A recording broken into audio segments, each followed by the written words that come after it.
Des avions cloués au sol, comme ici à Boston, aux États-Unis. Là, des vols annulés à Hambourg, en Allemagne, et des prix qui décollent. Ça, c'est ce qui se passe en ce moment un peu partout dans le monde. D'ailleurs, vous avez peut-être vu ce genre de vidéo popper. Passager à destination de Columbus via le vol 546, ce vol est annulé.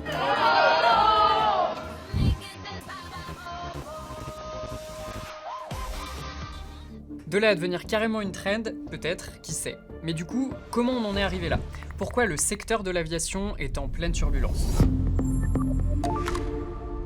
Moi c'est Romain, et dans ce format, pourquoi, on se pose pas mal de questions, que vous vous posez peut-être aussi ou pas. En tout cas, le but c'est d'expliquer, de donner du contexte sur ce qui se passe dans le monde. Et ça, en moins de 5 minutes, 5 fois par semaine. Justement, si on revient sur le contexte, toutes ces annulations de vols, elles sont liées au conflit en Iran. Plus précisément au blocage de ce détroit, le détroit d'Ormuz. En fait, après les attaques des États-Unis et d'Israël sur l'Iran, le pays qui contrôle ce détroit, il a bloqué la circulation des navires. Sauf que cet endroit, c'est le point de passage de bateaux qui livrent du pétrole brut et du kérosène au monde entier. 20% du kérosène importé dans le monde passe par ce détroit. Pour l'Europe, c'est carrément 50%. Et même pour produire du kérosène made in Europe par exemple, il faut du pétrole brut qui vient aussi souvent de cette région, et qui est donc lui aussi bloqué en ce moment. Bref, la double peine.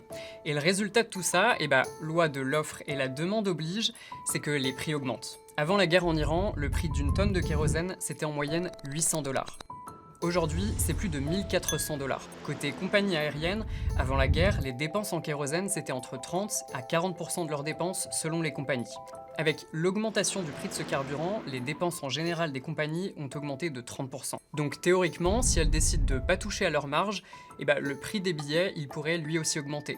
Sur un court ou un moyen courrier en Europe, pour les compagnies, ça représente 40 € de plus par passager. Pour un long courrier, c'est plutôt 250.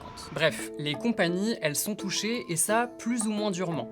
Par exemple, celle-ci, Spirit Airlines, c'est une compagnie low cost américaine. Elle vient carrément d'arrêter ses activités. Traduction, tous les vols sont annulés, la compagnie a fait faillite. Bon, elle battait déjà de l'aile depuis la pandémie de Covid-19, mais cette nouvelle crise, ça l'a carrément achevé.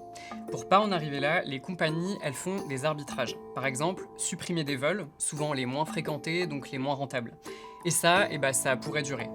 Hélas, il est probable que les vacances de beaucoup de gens soient touchées, soit par des annulations de vols, soit par des prix des billets très très élevés. Ok, mais du coup, pourquoi cette crise pourrait durer?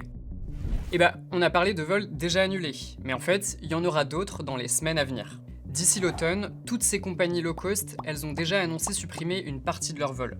Souvent, on parle de quelques centaines de liaisons, mais Lufthansa, la compagnie allemande, elle table carrément sur 20 000 vols en moins d'ici octobre. Concrètement, elles anticipent le fait que le prix du carburant peut encore augmenter, voire que le carburant pourrait manquer. Le principal problème auquel sont confrontées les compagnies aériennes, ce n'est pas l'augmentation du coût des billets d'avion due à la hausse du prix du kérosène, parce qu'elles vont sûrement la répercuter sur les voyageurs. Le principal problème est plutôt l'éventuelle indisponibilité physique du kérosène. Pour éviter ça, vu que tout le monde n'a pas de pétrole sous la main, chaque pays constitue généralement des stocks. On appelle ça des stocks de précaution ou stocks stratégiques. En gros, c'est une quantité de kérosène dont dispose l'État qu'il peut décider de débloquer et d'envoyer dans les aéroports en cas de difficulté d'approvisionnement. En France, ce stock, c'est l'équivalent de la consommation de 100 jours en temps normal. Là, on se dit, on a de quoi voir venir, il n'y a pas le feu au lac. Sauf que ce stock, la France se dit déjà prête à le débloquer. Donc derrière, il faudra le renouveler. Et ça pourrait être un problème. Mais du coup, c'est quoi le problème avec le renouvellement des stocks?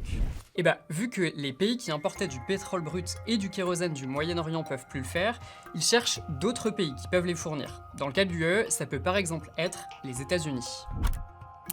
Nous travaillons à sécuriser une source d'approvisionnement alternative en carburant pour avions en réaction pour l'Europe, par exemple du kérosène raffiné produit aux États-Unis. Sauf que ça, l'UE, c'est pas la seule à y penser. La Chine, le Japon le font aussi, et du coup, tout ce petit monde est en concurrence, donc les prix augmentent. Bref, c'est un cercle vicieux. Vous avez vu, aujourd'hui, le secteur de l'aviation, il est directement concerné par le conflit en Iran. Ça, c'est parce que le monde entier dépend plus ou moins de la région pour se fournir en pétrole et en kérosène. Le résultat, c'est des prix gonflés, des vols annulés, voire une compagnie qui fait faillite. Et cette situation, c'est difficile de savoir combien de temps elle va durer.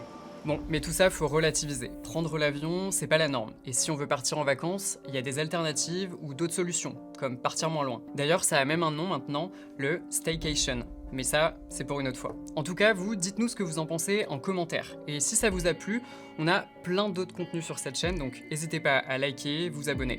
A plus!